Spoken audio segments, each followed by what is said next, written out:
आपने कुछ समय पहले किस्तों पे एक मकान लिया था। आप रेगुलरली किस्त दे रहे थे। अब आपने आखिरी किस्त जमा कर दिया है। इसके बाद आपके घर में कुछ पैसे ज़रूर बचेंगे। यही तर्क दिया जा रहा है पेट्रोलियम के विषय में सरकार की तरफ से, जिसमें वित्त मंत्री निर्मला सीतारमण और पेट्रोलियम मंत्री हरदीप पुरी बार बार ये कहते थे कि कांग्रेस के समय में लिए गए ऑयल बॉन्ड्स के कारण जो वित्तीय दबाव था, जिसके वजह से सरकार पेट्रोलियम पदार्थों की कीमतों को कंट्रोल नहीं कर पा रही, उसकी कमी नहीं कर पा रही थी। लेकिन अब ये कहा जा रहा है कि वो सारे जो लोन थे, वो जो ऑयल बॉन्ड्स थे, वो सब भुगतान कर दिए गए हैं। अब ऐसी स्थिति में सरकार के पास पैसे बचेंगे। अब अगर पैसे बचेंगे तो क्या रोज़मर्रा के जीवन में अपनी बाइक, अपनी कार और अपने वाहनों से चलने वाले लोगों के जेबों पे भी कुछ असर होगा? क्या उन्हें कुछ लाभ मिलने वाला है? डिटेल में करेंगे बातचीत। आप देख रहे हैं वेणु न्यूज़, मैं हूं लवकांत सिंह। 2014 से पहले जब अंतर्राष्ट्रीय बाजार में कच्चे तेल की कीमतें आसमान छू रही थीं, यानी कि $100 प्रति बैरल से ऊपर थीं, तब आम जनता को महंगाई से बचाने के लिए तत्कालीन यूपीए सरकार ने एक रास्ता निकाला था। सरकार ने तेल कंपनियों को नकद सब्सिडी के बजाय प्रॉमिसरी नोट्स यानी बॉन्ड जारी किए थे। ये एक तरह का उधार था जिसे भविष्य की सरकारों को ब्याज सहित चुकाना था। इसे ही ऑयल बॉन्ड्स कहा जाता है। CNBC TV 18 की रिपोर्ट के अनुसार 2005 से 2010 के बीच लगभग 1.34 लाख करोड़ रुपए के ऐसे बॉन्ड जारी किए गए थे। भारत सरकार की वित्त मंत्री निर्मला सीतारमण ने यह कहा कि पूर्व की जो सरकार थी उसके द्वारा लिए गए ऑयल बॉन्ड्स के वजह से जो वित्तीय दबाव था, जिसके वजह से सरकारी खजाने पे भी काफ़ी दबाव पड़ता था और इस वजह से पेट्रोलियम कीमतों पे कमी नहीं लाई जा रही थी। लेकिन अब ये कहा जा रहा है कि सारे जो लोन्स थे, जो बॉन्ड्स थे, वो भर दिए गए ब्याज सहित। अब आने वाले भविष्य में कुछ थोड़ा बहुत हल्कापन सरकार को महसूस होगा आर्थिक रूप से।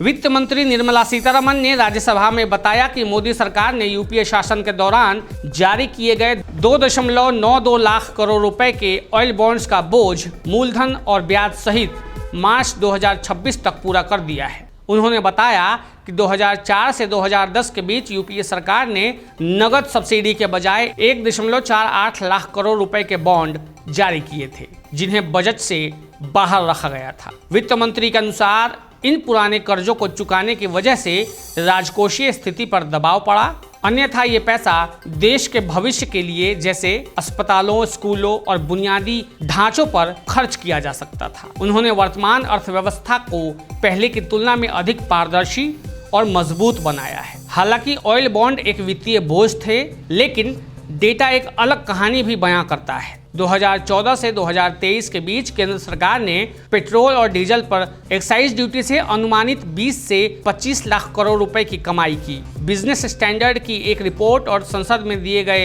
एक सरकारी जवाब से पता चलता है कि 2014 से पेट्रोल पर ड्यूटी 9.48 प्रति लीटर लगाई गई थी, जो मई 2020 से बढ़कर 32.98 प्रति लीटर के रिकॉर्ड स्तर पर पहुंच गई थी। Petroleum planning and analysis cell यानी PPAC के आंकड़ों के मुताबिक 2020 से 21 में ये एक्साइज ड्यूटी 3.72 से 3.84 लाख करोड़ के सर्वोच्च स्तर पर रही, जो 2019-20 की तुलना में करीब 67% अधिक थी। मार्च 2021 में तत्कालीन MOS अनुराग सिंह ठाकुर ने लोकसभा में एक लिखित जवाब में कहा कि केंद्र सरकार ने 2014 से 15 में पेट्रोल पर 29,269 करोड़ और डीजल पर 42,841 करोड़ रुपए एक्साइज ड्यूटी वसूली। 2020-21 से पहले 10 महीनों में ये बढ़कर 2.94 लाख करोड़ रुपए पहुंच गई।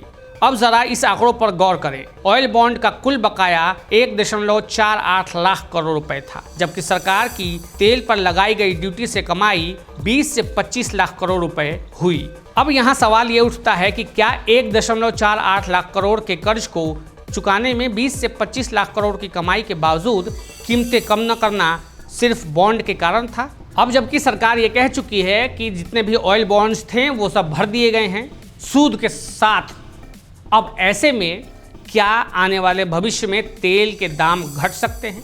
ये ऐसा विषय है जिस पे हमेशा चर्चा होता ही रहा है और इस पे चर्चा में जो बाजार के विशेषज्ञ हैं उन लोगों का ये मानना है कि इन दामों में कोई कमी नहीं होने वाली। कारण ये है कि ये एक ऐसे माध्यम है जिससे सरकार अपना राजस्व बढ़ा पाती है, इसलिए सरकार नहीं चाहेगी कि इनके दामों में कमी की जाए और सरकार के राजस्व में कमी हो।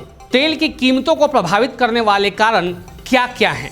अंतर्राष्ट्रीय कच्चे तेल की कीमतें। भारत अपनी ज़रूरत का 85% तेल आयात करता है। डॉलर बनाम रुपया, रुपए की कमजोरी तेल को महंगा बनाती है। केंद्रीय उत्पाद शुल्क और वैट, राज्य और केंद्र के टैक्स कुल कीमत का लगभग 40 से 50% हिस्सा होते हैं। तेल कंपनियों का मार्जिन, तेल कंपनियां पिछले घाटे की भरपाई के लिए भी कीमतें चढ़ाए रखती है। कुल मिलाकर ये निष्कर्ष निकल जाता है कि सरकार अब कम से कम बॉन्ड के नाम पर कीमतों को ऊंचा रखने का तर्क नहीं दे पाएगी। हालांकि भू राजनीतिक तनाव जैसे कि मिडिल ईस्ट संकट कच्चे तेल की कीमतों को अस्थिर रख सकते हैं। यदि अंतर्राष्ट्रीय स्तर पर कच्चे तेल की कीमत 70 से 75 डॉलर प्रति बैरल के आसपास स्थिर रहती है तो शायद सरकार कुछ कटौती करने की दिशा में सोच सकती है। लेकिन फिलहाल क्रूड ऑयल लगभग 103 डॉलर प्रति बैरल चल रहा है। ऐसे में आम जनता को पेट्रोल डीजल की कीमतों में किसी बड़ी या छोटी कटौती की उम्मीद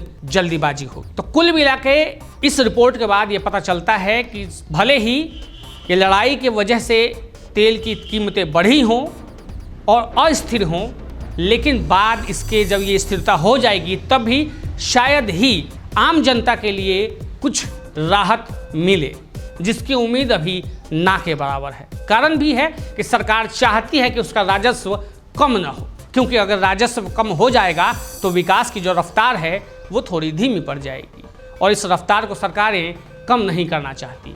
इसके वजह से जो अभी दाम है शायद यही बना रहे या फिर कटौती हो तो मामूली। अब देखना ये होगा कि भविष्य में आम जनता को क्या मिलता है। आज के लिए इतना ही, फिर मिलेंगे किसी और रिपोर्ट के साथ। आप देखते रहिएगा वेरो न्यूज़।